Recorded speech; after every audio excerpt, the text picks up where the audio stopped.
You're ready? Ready to go. Okay. Hi, everyone. Kozer, manager of the Greenhorn Library, and I'm here today with a very special guest. Melissa Sercia has joined me today to talk about her new book called Smoke and Ritual, which is available in the library, so you can check this out. So welcome, Melissa. Thank you. Thanks so much for having me. Happy to be here. So this is the first in a series that you're writing, correct? So a trilogy? Yeah. And then you have a previous trilogy before this one. Is that right? I do. Yeah. This book, Smoke and Ritual, is in the brand new series I'm launching this year called Beautiful Dark Beast. And then it's actually a spin-off of the other one, but they could be read out of order, the two series. Okay. Yeah, and I think we have the other 3 books available in our digital resources. So I believe people can check those out as well on Hoopla and Cloud Library. So we do have those available for people to check out too. Awesome. So can you tell us like a little synopsis about this book? Yeah, definitely. So it takes place 10 years after the first series. However, it's completely new characters, new storyline. So as I said, you can read it on its own first if you would like to. So it follows the story of Aria, who is a young witch. She's about 21, and she's not really sure about herself and what her place is in this supernatural world. And she trains at a location called Sanctum, which is a supernatural safe haven. And essentially, the book starts, the big catalyst for everything is a god shows up on the Lyceum. And basically, she's sort of chosen to be this who's a witch that can control all 4 elements. And she starts to learn about her family lineage and secrets that start to come out. And her and this god, along with 2 of her best friends, go on this grand adventure trying to awaken her powers and, fight the evil forces and all that good stuff. So, yeah. Nice. I like a good good versus evil with witches and all of that. It's perfect for this time of year. I love reading stuff around Halloween. So how did you come up with the character names? I'm curious about that because I like the names a lot. So thank you so much. A lot of my stuff comes from Greek mythology. I'm really interested in that. So like the god, his name is Chaos. He's a god in Greek mythology. And then some of the other character names will just kind of come to me out of nowhere. It just sounds right, or I'll have like a certain type of sound I'm looking for, and I'll search through databases until I find a name that I really like. I'll look at like the meanings of names as well, but most of the names do come from Greek mythology. Nice. So, and then you're writing the second in this series already, right? Or is that due to be published soon? Yeah, that one's finished. It's called Spark and Ember. It's with my editor right now. It'll be tentatively, I'm told it'll be released in February. Don't quote me on that because things can change. But so, as far as I know, it's going to be around February of next year. And then there'll be a third and final book in that series called Starlight and Dust, which I have not begun writing yet. It's outlined. It's ready to go. I just got to write it. So that'll be a 3-book trilogy, and then there's also possibilities for future spin-offs and books about side characters and things like that. How long does it usually take you to write a book? It depends. I would say, like, I wrote my first book. Obviously, took me 5 years because I had no idea what I was doing. It was my debut novel. I was learning so much as I was going. But then once I got into my rhythm and got signed with City Owl, I wrote the other 2 books in that series, 2 months each. So it takes me about 2 to 4 months, depending on the length of the book. Smoke and Ritual took me about 6-8 months to write, just because there were so many different characters and layers to the story. I really was focusing a lot on world building. I love fantasy world building, so I was creating this like crazy intricate world that they were all going to run around in, and so it did take me a little bit longer to write that one. And then Spark and Ember actually took me a year to write.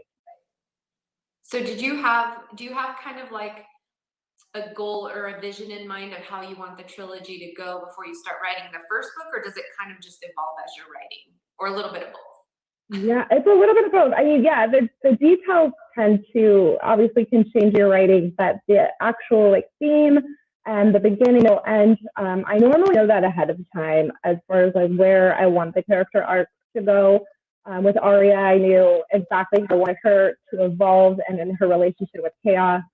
So yeah, it does happen organically though. When you start getting in, I mean, I'll do a very extensive outline, but then once I start writing, I can go off on different tangents. Even through research, I'll find something like, oh, that's really cool. I want to somehow weave that in. And I deal with like witches and werewolves and vampires and all kinds of different creatures, go in like a different direction. But the overall like ending of the whole series, I pretty much know from day one. Interesting. I always wondered that with series, how they evolve. You know, if like the author has everything in mind and then writes it out in Yeah. these books, or if it kind of just, So I've always Yeah. wondered that. And then, so when you wrote your first book, how old were you? I was 35. Wow. Yeah, Nice. I've been writing my whole life. Since I was a kid, doing poetry, short stories. I just never really thought to tackle a novel. It just seemed so daunting. And then right around my 35th birthday, I was like, you know what, I really want to do this. This story for Blood and Magic came to me. And, it took 5 years, but my goal was I wanted to be published before I was 40. And I managed to slip it in like right before my 40th birthday, which was awesome. But yeah, so that one took the longest, and yeah, it was just about 35. 35. And then Yeah. I was going to ask you another one about when you first published. Let's see. Mm-hmm. Yeah. It was exciting time. Yeah, how I was just wondering, like, how it changed, like, once you became published. Like, did it change any of your relationships or, anything like that? Because I was just curious about that. Yeah, I mean, definitely. Like, I knew the minute that I got signed, I just had this feeling that like everything was going to change in my life as far as just my experiences going forward.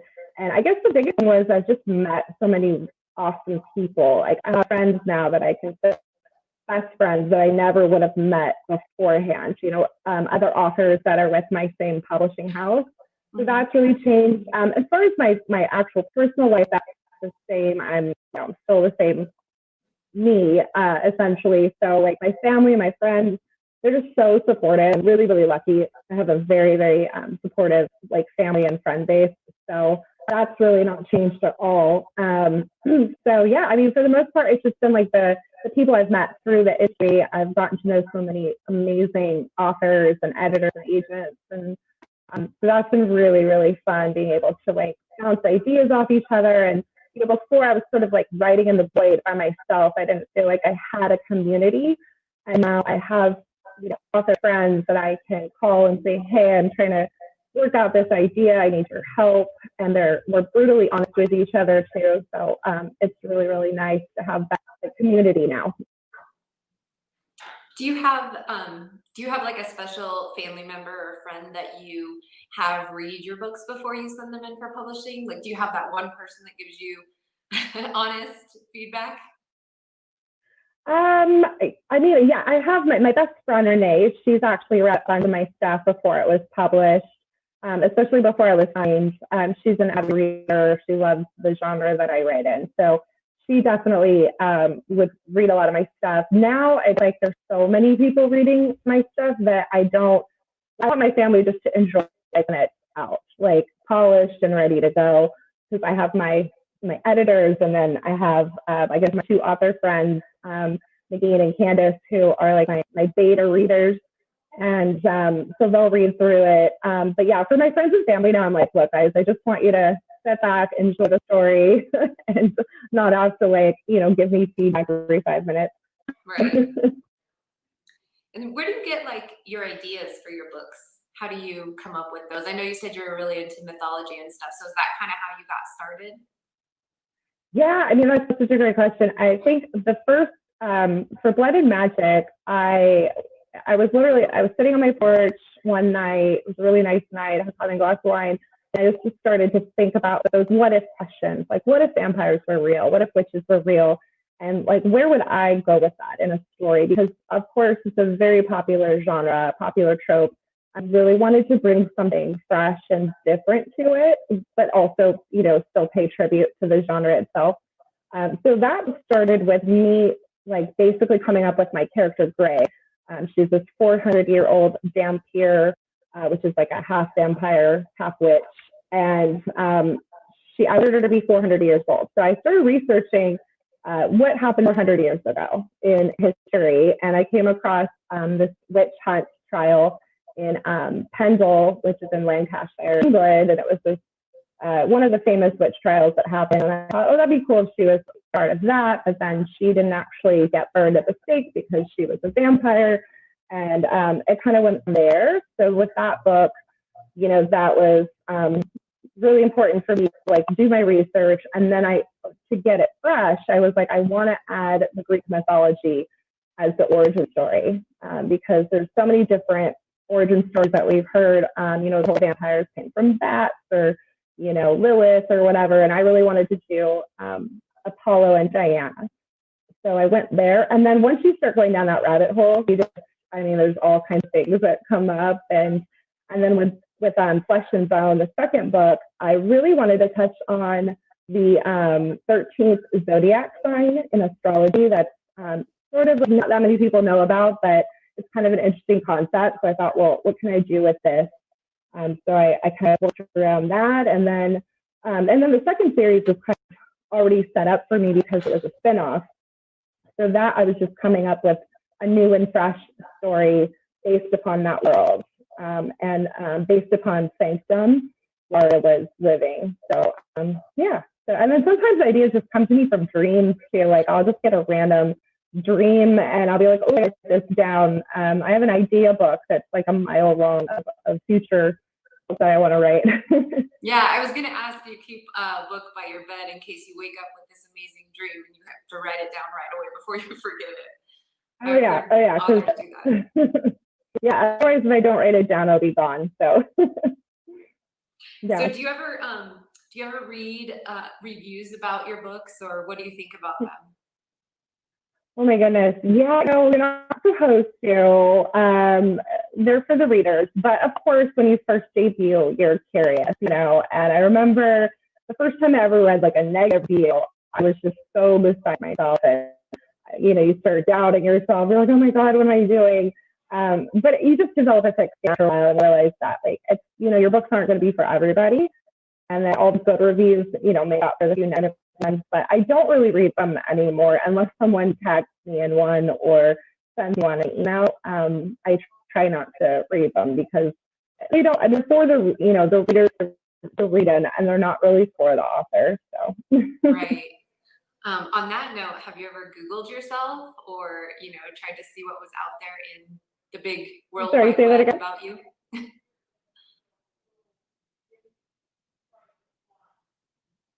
Oh, if I Google myself? Oh yeah, definitely. Mostly because like one of my best friends told me, oh my God, you see that you were quoted in this? And I was like, oh, that's awesome. And so yeah, I definitely Google myself, and then also just make sure that the information out there is correct, because I have heard some horror stories out there, so somehow their name gets associated with something that's not theirs or whatever. So you definitely have to kind of keep an eye on that and make sure that there's correct, information going around. But yeah, I try not to do that too much either, because that just leads down another rabbit hole. True. But you have some social media accounts that you monitor, right? And I know you're on Facebook. That's how you and I connected. Do you have any other social media accounts? Yeah, so I'm on Instagram, I'm on Twitter, and Facebook pretty frequently. I like to stay really like focused on all that and really interact with people and have like an online presence. I'm also on this random social media. It's kind of like Instagram. It's called Day Flash, and I think it just launched like a year ago. I don't think it's really well known yet, but it's just sort of like an Instagram type of a social media. It was nice. But yeah, I have a Facebook author page, and then I'll have a group page for the actual book too. Oh, okay. Yeah. So is that how you kind of, promote your books and, get your name out there more, or, what do you do to kind of do that? Yeah, so for me personally, I so far haven't done, other than like the first year I debuted. Since then, I haven't done any paid advertising at all. I've just done social media, word of mouth. My publisher, they do marketing and some paid advertising for me, which is really nice. But on my own, I just literally just rely on social media and my newsletter. I do a newsletter like maybe once or twice a month. And that's really helped me. It's honestly just, yeah, getting your name out there. And then I joined a lot of different reader groups on Facebook, and I try to stay engaging on there as well. Yeah. So let's see, I'll ask a few more questions and then I'll let you go. No problem. This is fine. I love it. So how about this one? What is your favorite underappreciated novel? I would say Flesh and Bone. It was the sequel to the second book in the Blood and Darkness series, Outside of Magic, and that book really just flowed out of me so quickly. I mean, I always say like it kind of wrote itself in a weird way. I really, really love that book, and the people I know that have read it are just like, oh, I think that's my favorite book in the series. And that one I do wish more people would read, just because I also, as an author too, you just from book one to book two, I grew so much in that time span of just learning how to be a better writer. That takes time, and every book I feel like authors, we get better and better. But yeah, Flesh and Bone was just so fun, campy. It was a love triangle. I just really, I feel like that one's definitely like more underrated, and I think if people read that one, they would like really fall in love with the series. It's probably because it's the second, so it's like the middle child. This is my theory. So even though the second books are usually really, really good, they kind of get overlooked, especially in a trilogy, because you have the first book and then you have the finale, and so, but a lot of them, I do like the second book in the series, so I'll have to check that one out because I haven't read that one yet. Yeah, definitely. Yeah, awesome. I have them all downloaded. I just haven't read them yet. No, that's awesome. Yeah, definitely. Let's see. And what do you like to do when you're not writing? Oh, wow. I play video games. I'm a big gamer. I play a lot of like the RPG type games like Fallout and Skyrim. I've been playing a really fun one lately called Outer Worlds. So that's been a lot of fun. I'm a big wine drinker. So, Me and I cook. Yeah, I love wine. I'm Sicilian, so I cook a lot, and I love doing that. And then just recently, I joined Spoiler Country podcast as like a co-host. So I've been doing that this last couple of weeks, and been doing some really fun interviews with people. And it's nice to actually sometimes be on the other end. Like I get interviewed a lot, and to now be the one interviewing people, it's really fun. I'm learning a lot.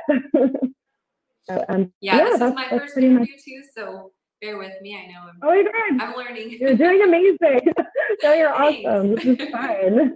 Very personal and like, it's great. Nice, thank you. Oh, here's a good one. What was the first book you read that made you cry? The first book I read that made me cry? The first book you ever read that made you cry. Okay. Wuthering Heights by, it's literally Wuthering Heights. I probably read it when I was about 15 or 16. And it was one of the books that made me think, oh, I could do this for, a living and write books. But it was just so, as a teenager too, you're like super angsty as it is. And just that story between Cliff and Catherine, and like, it like gutted me so much. So yeah, I was bawling during that book. I think mine would have to be Where the Red Fern Grows. And I read that in grade school, and it was the first book that made me just cry my eyes out. Yeah.